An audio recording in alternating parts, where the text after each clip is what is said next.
दर्शकवृन्द, घटना र चिरफारको नयाँ अङ्कमा यहाँहरूलाई हार्दिक स्वागत छ। आजको अङ्कमा हामी भारत र पाकिस्तान बीच कश्मीरी भूभागको बारेमा उत्पन्न तनाव बारेमा चिरफार गर्नेछौँ। लागौँ सामग्रीतर्फ। सन् 1947मा 200 वर्ष लामो बेलायती औपनिवेशिक शासनबाट स्वतन्त्र भएपछि भारतीय उपमहाद्वीप भारत र पाकिस्तानमा विभाजित भयो। धर्मका आधारमा भएको यो विभाजनपछि भारतलाई धर्मनिरपेक्ष राष्ट्र र पाकिस्तानलाई इस्लामिक गणतन्त्र बनाइयो। भारत र पाकिस्तान विभाजन गर्दा दुई देशको बीचमा सीमा रेखा कोर्ने जिम्मेवारी वकिल सर सिरिल रेडक्लिफलाई दिएको थियो।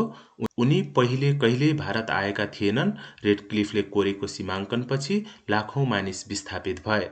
विस्थापनका क्रममा साम्प्रदायिक हिंसा भयो र लामो तनावको आधार कोरियो। हिमाली र उच्च पहाडी क्षेत्रमा अवस्थित जम्मू कश्मीर मुस्लिम बाहुल्य क्षेत्र थियो, तर त्यहाँ शासक भने हिन्दू महाराजा हरि सिंह थिए।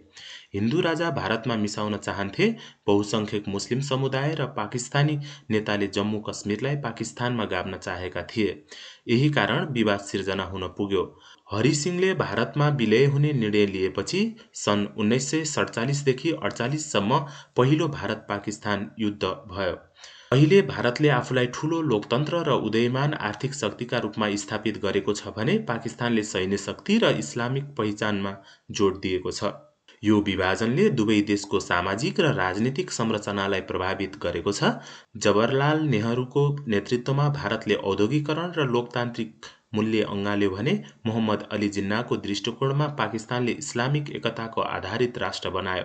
कश्मीर विवाद यो तनाव मुख्य कारण बन्यो, जसले दक्षिण एसियाको भूराजनीतिक जटिल बनाइरहेको छ। विभाजनको हिंसाले छोडेका सामाजिक घाउहरू आज पनि दुवै देशको सम्बन्धमा देखिन्छ।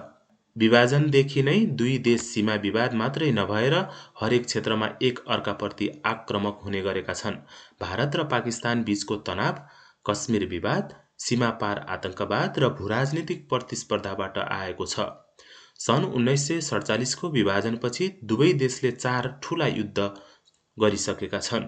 1947 देखि 48, 1965, 1971 र 1999 र तमाम साना झडपको अनुभव गरेका छन्।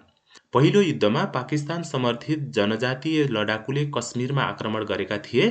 भारतको नेतृत्व जवाहरलाल नेहरू र लुई माउन्टब्याटनले गरे भने पाकिस्तानको नेतृत्व मोहम्मद अली जिन्ना र लियाकत अली खानले गरे। सन् 1949मा संयुक्त राष्ट्रसङ्घको मध्यस्थतामा युद्धविराम भयो। नतिजा कश्मीरको 2/3 भारत र 1/3 पाकिस्तानको कब्जामा गयो। कश्मीरलाई लिएर दुवै देशको आफ्नो आफ्नो दाबी रहे पनि नियन्त्रण रेखा एलओसी बनेको छ। एलओसी भनेको लाइन अफ कन्ट्रोल। सन् 1965 को दोस्रो युद्धमा पाकिस्तानले अपरेसन जिब्राल्टर मार्फत कश्मीरमा विद्रोह भड्काउन खोज्यो। भारतको नेतृत्व लालबहादुर शास्त्रीले गरे भने पाकिस्तानको नेतृत्व अय्युब खानले गरेका थिए। सन् 1966 को तास्कन्त सम्झौताले युद्ध टुङ्गाए पनि कसैले निर्णायक जित हासिल गर्न सकेन। सन् 1971 को तेस्रो युद्धमा भारतले बङ्गाली राष्ट्रवादी आन्दोलन मुक्ति बाहिनीलाई समर्थन गर्यो। यस निर्णायक लडाईँले स्वतन्त्र बङ्गलादेशको जन्म भयो। इन्दिरा गान्धीको नेतृत्वमा भारतले 93,000 पाकिस्तानी सैनिकलाई बन्दी बनायो भने याह्या खानको पाकिस्तानले ठूलो हार बेहोर्यो र आधा मुलुक नै गुमाउन पर्यो। सन् 1999 को कारगिल युद्धमा भारतले अटल बिहारी वाजपेयीको नेतृत्वमा पाकिस्तानी घुसपैठकारीलाई हटायो। पाकिस्तानमा नवाज शरीफ र सैन्य प्रमुख परवेज मुशर्रफ नेतृत्वको पाकिस्तानले अन्तर्राष्ट्रिय दबावपछि हट्नु परेको थियो। आतंकवादी हमलाले भारत पाकिस्तान सम्बन्धलाई सधैँ जटिल बनाउने गर्दछ। सन् 2008 को मुम्बई हमलामा लस्करे तैयबाले 166 जनाको ज्यान लियो। मनमोहन सिंहको नेतृत्वमा भारतले विश्वव्यापी समर्थन पायो, तर युसुफ रजा गिलानीको पाकिस्तानमाथि आतंकवादी संरक्षणको आरोप लाग्यो। अजमल कसाबको पक्राउले लस्करको संलग्नता पुष्टि गर्यो, तर पाकिस्तानले कारबाही नगरेको आरोप लगाउँदै भारतले सधैँ प्रश्न गरिरह्यो। भारतले आरोप लगाए पनि पाकिस्तानले कहिल्यै पनि प्रत्यक्ष संलग्नता स्वीकार गरेन। सन् 2016 को उरी हमलामा जम्मू कश्मीरमा 19 सैनिक मारिए। नरेन्द्र मोदीको नेतृत्वमा भारतले जैश-ए मोहम्मद विरुद्ध 19 सेप्टेम्बरमा सर्जिकल स्ट्राइक गर्यो, जसलाई नवाज शरीफको पाकिस्तानले अस्वीकार गर्यो। कश्मीरमा आतंकवादको मुद्दा फेरि उजागर भयो। सन् 2019 को पुलवामा हमलामा 40 अर्धसैनिक मारिए। भारतले 26 फेब्रुअरीमा बालाकोटमा जैश-ए मोहम्मदको शिविरमा हवाई हमला गर्यो।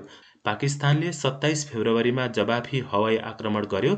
सोही वर्ष भारतीय पाइलट अभिनन्दन वर्तमानको विमान खसालियो, तर उनलाई 1 मार्चमा शान्तिका लागि पहल भन्दै पाकिस्तानबाट रिहा गरियो। सन् 2025 को पहलगाम हमलामा एक नेपाली सहित 28 पर्यटक मारिए। नरेन्द्र मोदीको नेतृत्वमा भएको भारतले लस्करे तैयबासँग सम्बद्ध द रेजिस्टेन्स फ्रन्टलाई दोषी ठहरायो। जवाफमा कूटनीतिक सम्बन्ध तोडेर इन्डस सिन्धु जल सम्झौता स्थगित गर्यो र सीमा बन्द गर्यो। शहबाज शरीफको पाकिस्तानलाई चीनको समर्थन छ, तर भारतलाई अमेरिका र युरोपको बलियो साथ छ। यो हमलाले कश्मीरको शान्ति र पर्यटनमा ठूलो धक्का पुगेको छ। भारतले फेरि जवाफी कारबाही गर्ने कुराले यस क्षेत्रमा तनाव जारी छ।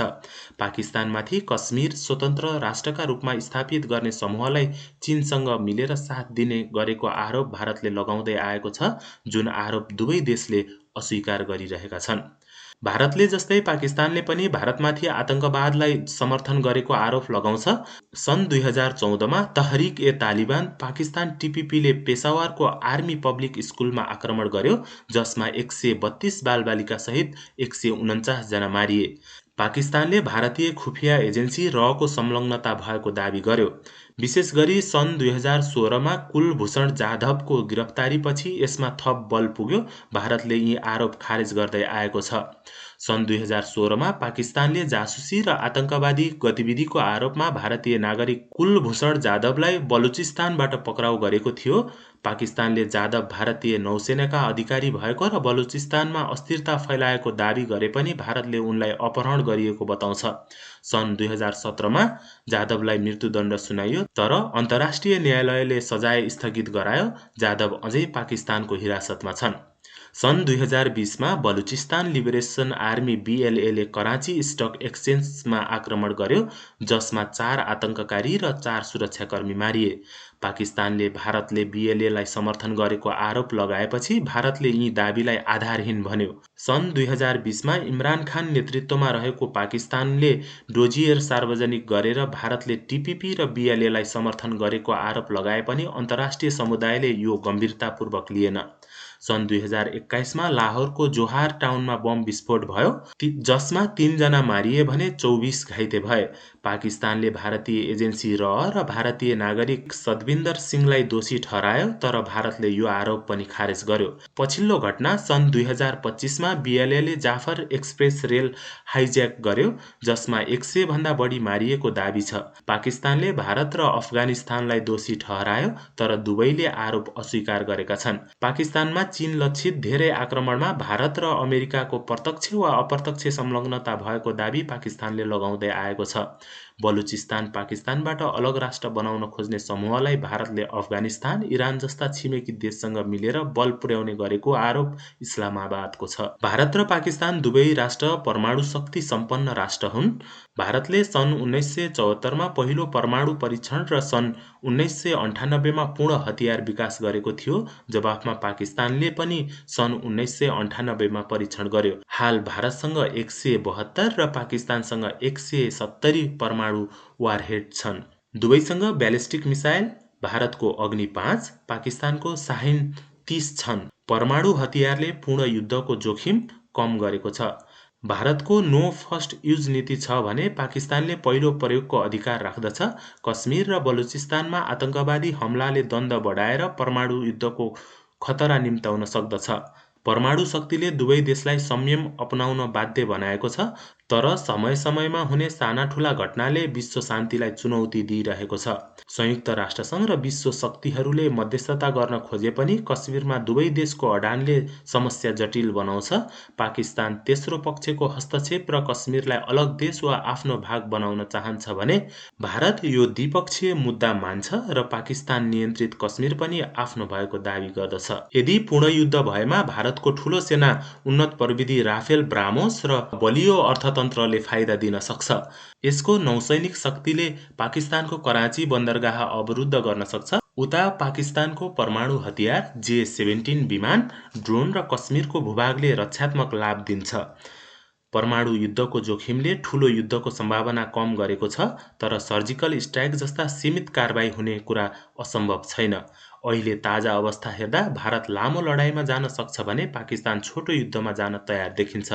दुवै देशमा जारी गरिबी, बेरोजगारी जस्ता समस्याबाट जनताको ध्यान भट्काउनका लागि युद्ध उपयुक्त विकल्प भएको धेरैको आकलन रहेको छ। भारतलाई अमेरिका, फ्रान्स, बेलायत, इजरायल र जापान जस्ता देशको समर्थन छ।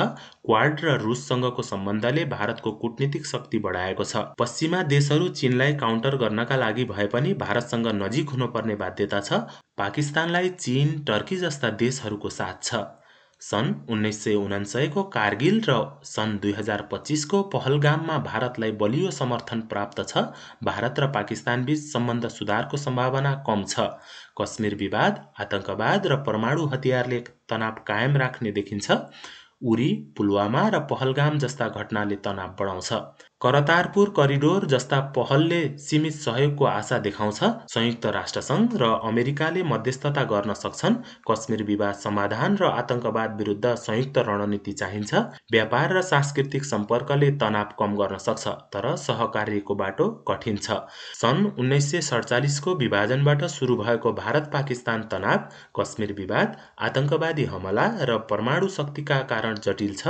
भारतको सैन्य र आर्थिक शक्ति बलियो छ, तर पाकिस्तानको परमाणु हतियार र भौगोलिक लाभले युद्धलाई जोखिमपूर्ण बनाउँछ।